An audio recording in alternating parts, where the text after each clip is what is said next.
Alrighty, greetings, ladies and gentlemen. My name is Renegade Operative, and today we're talking about the top 5 things that don't scare me in horror games. The things that will break my immersion and utterly make me say, why did they even bother trying to put in this suspenseful act in this horror game, or make this actually creepy when it just breaks all of the immersion, all the rules, all of the tactics needed to make a suspenseful survival horror game. While October may be over, Halloween may be over, it's indoctrinated into my life and I can talk about it whenever I want. And I think this is an interesting opportunity to get this off my chest and share this opinion. Number one, first and foremost, this is my top 5 list of the things that don't scare me. Whether you agree or disagree, post it in the comments below, or you can make your own list and talk about the stuff that scares you personally that might differ from mine. Let's get right into it with number 1. So this is a very simple one: an overabundance of ammo and health drops.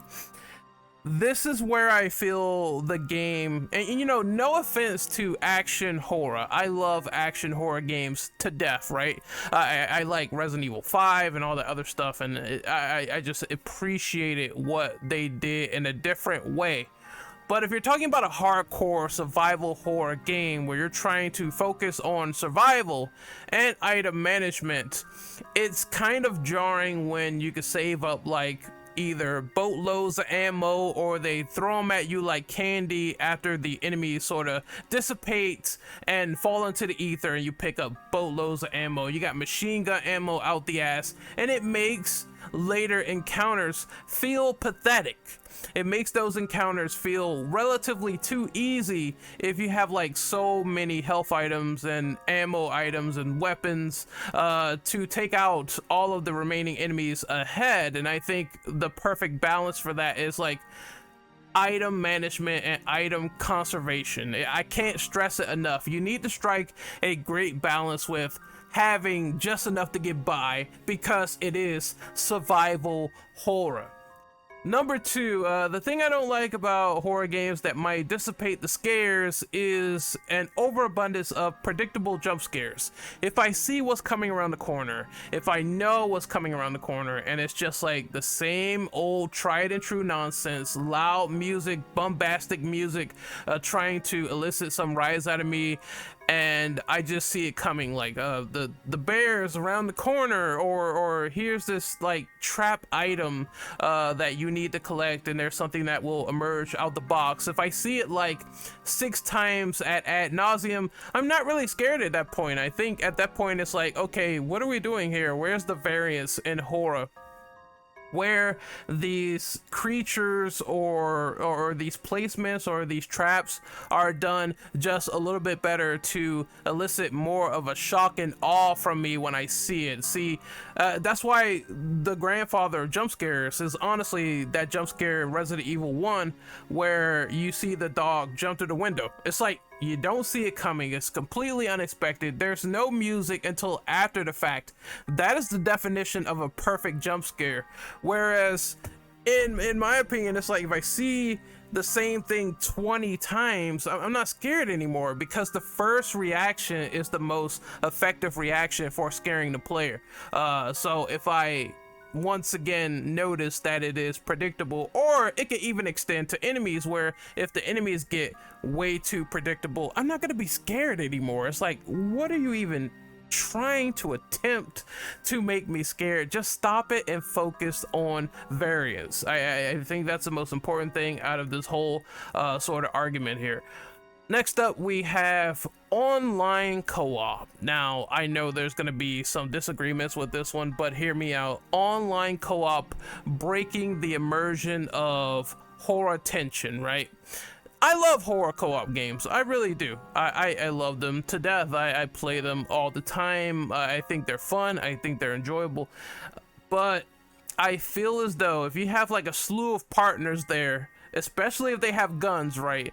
I'm not talking about like the more scarier premises where you don't have a gun or you don't have a means to defend yourself in an online co-op horror scenario. I'm talking about people with guns and people can fight back. If you have a partner always watching you, or if you're teamed up, paired up, and you don't split up, or the game does not incentivize you to split up at all, then I think that is a failure of creating a spooky sort of tension between fighting to survive. I feel like even though this is like kind of law at this rate, if you have like multiple players in a horror game, then the tension and trial and error should increase. They should do something to accommodate not only the single player side, but the multiplayer side. Make the monsters more frequent, or make the bosses a little bit more erratic. If there's like 2 people in a co-op session, it should deal with multiple people, and it should be a fair challenge, right?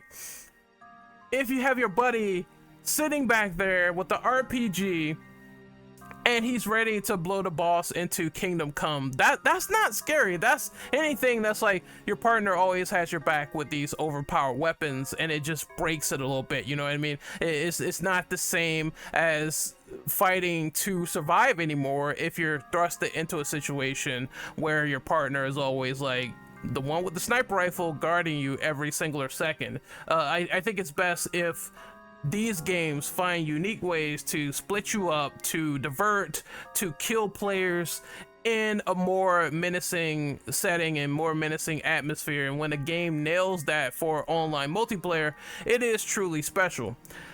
The fourth thing that I really don't like about horror games and how they sort of break the immersion of you being scared is bad audio and bad atmosphere.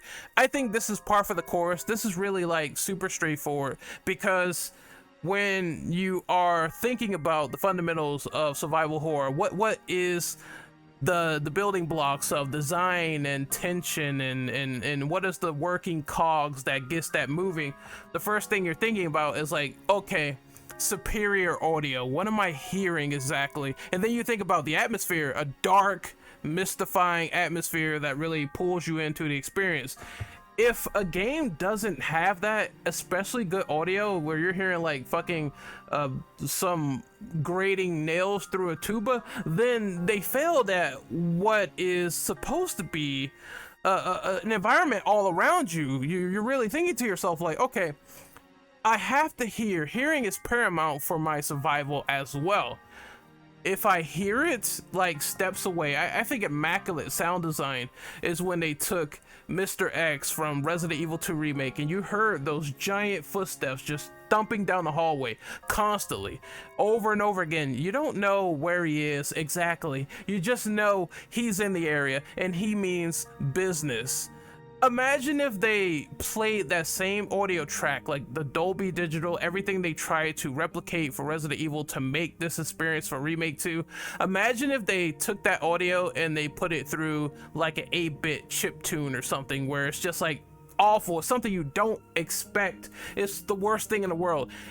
That's the circumstance of bad audio. You have to be aware. There's dev teams now, AAA dev teams that work on horror games that know the first thing they need to nail is the audio design. You can go look in like interviews and shit like that. Even the RE2 remake roundtable interviews, they say to themselves, we have to get the audio right. We have to get the sound design right, because if you don't, then I think all the sound work crumbles from there.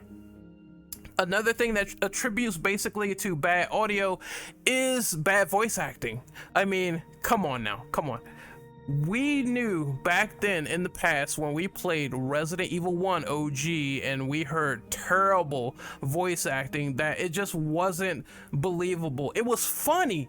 It was funny as fuck hearing Barry Burton talk about a Jill sandwich being crushed before him, but the fact that these lines are just perceived as funny and seen as funny, and it's almost like balancing a clown act, and it turns off as an experience where it's like you're more laughing than being scared for these characters.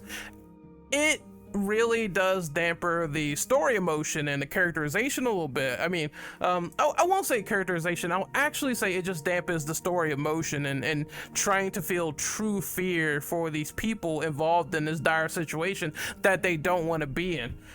that's really crucial to audio design is the voice acting. How believable, how scared is the guy, even like panting and stuff like that. I feel like that has to be done really well. That's something that Dead Space Remake does really well with Isaac having differing levels of sound design when he's hurt, when he's not hurt. I thought that was a very cool thing that remake did, and it's kind of overlooked in a lot of areas.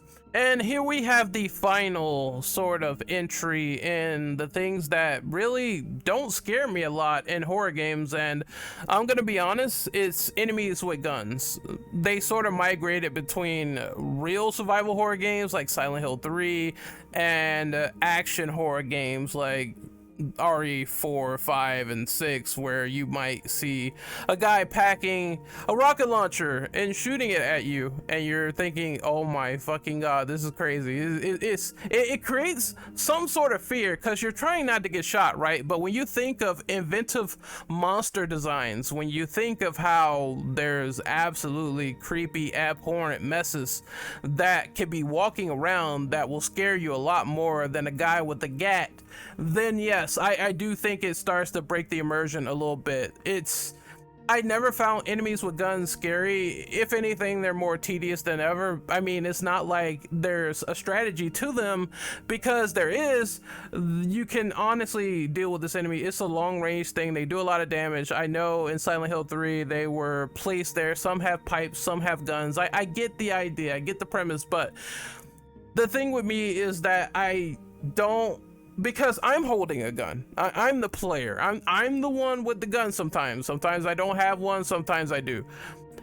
I find them to be not scary because if it's someone that has access to some of the same abilities that I do, unless it's like done in a very unique and creative way, then what is the point of me fighting like this sort of normal mofo, right, that has a gun? Like, this is one of the reasons why I know Eddie Dombrowski has meaning in Silent Hill 2 and he was placed in there as a boss fight, but he's just a traditional normal guy, and he's firing all this pistol at me and stuff like that. It's a very tense moment, it's a tense scene, but I'm just not really scared of an enemy with a gun because I just find it, okay, I'm just gonna blast him, he's gonna blast me. It's like we're playing cops and robbers almost. So this is why I just, in those sections alone, even after the game threw like countless slews of monsters at me in Silent Hill 2 and stuff like that, or, you know,